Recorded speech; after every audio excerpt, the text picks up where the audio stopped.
Good afternoon. This is Betty Shan again.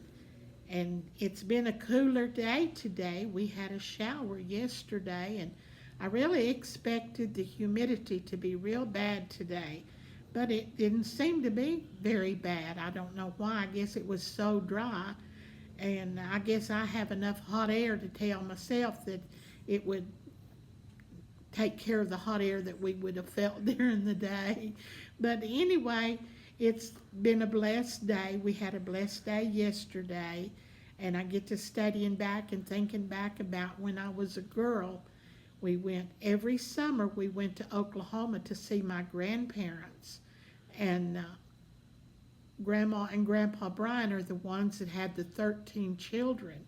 Of course, the 13 children weren't at home. There was just the younger ones there. There's always some leaving home and getting married and what have you. Uh, but anyway, I remember being there, and at that time they lived out on a farm, and on the farmhouse was a big, tall, upstory house, but it wasn't an upstairs. It's more like an attic that they had that the children slept in. Grandma and Grandpa slept on the bottom floor, but the kids at night had to climb up in the attic and sleep in. It was more like an attic than a bedroom, and in that attic they had a big window that was there.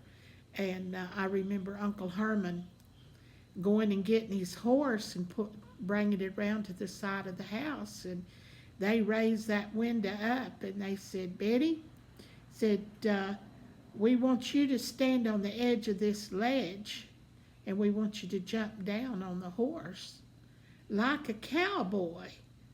And I stood there and I looked down how far that horse was down there and everything, and they kept urging me, edging me along. Go ahead, get on that horse, jump on that horse. And I looked up at Uncle Herman. I said, Uncle Herman, I'll jump down on that horse, but you're going to go first. When you do it, then I'll do it. Well, there's no need to say Uncle Herman never jumped down on the horse.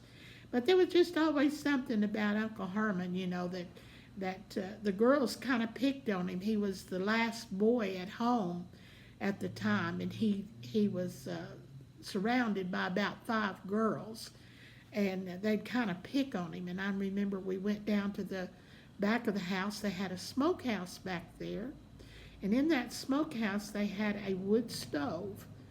And I remember Grandma had fixed dinner that day, and my mother was there, of course, and helped her. And when they got through with the dinner dishes, they didn't want to go into cooking another meal for supper, so they told us kids that you're just going to cook your own meal. Said you kids can get out there and cook your own meal. So of course them girls, we went to the field and they pulled a few onions up, and we had potatoes and we had watermelon and cantaloupe. Well, the girls got out in the smokehouse and started frying their potatoes, and they fixed a good little meal, for everybody. But they wouldn't let Uncle Herman eat out there. He had made them mad about something. He picked on them all the time. So they wouldn't let him eat. So I told him, I said, well, if you won't let Uncle Herman eat, I won't eat with y'all either. I'll eat with Uncle Herman. So we went out and we built us a campfire out in the yard, and went and got us an old coffee can we found and washed it out good and put water in it, and we boiled us a potato.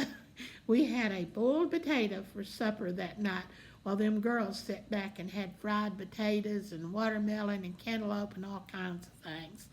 But anyway, it's a lot of good memories at that old place, and that was the same place I was at one time, and Grandma and them had fixed a big dinner, and there wasn't much room around the table to put that many kids with the adults there.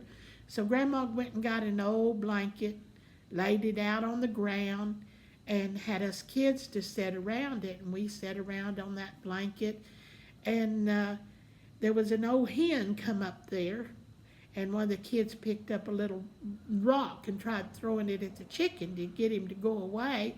And when they threw that rock, that hen flew, and it flew over my plate. And I can look back now and I know exactly what it was and everything. But at the time, I was a little girl. And when that chicken flew over my plate, they started pointing to my fried okra, which Grandma had turned in flour and cornmeal. And it was cornmeal that was on my plate. But they told me that chicken flew over my plate and messed in my plate.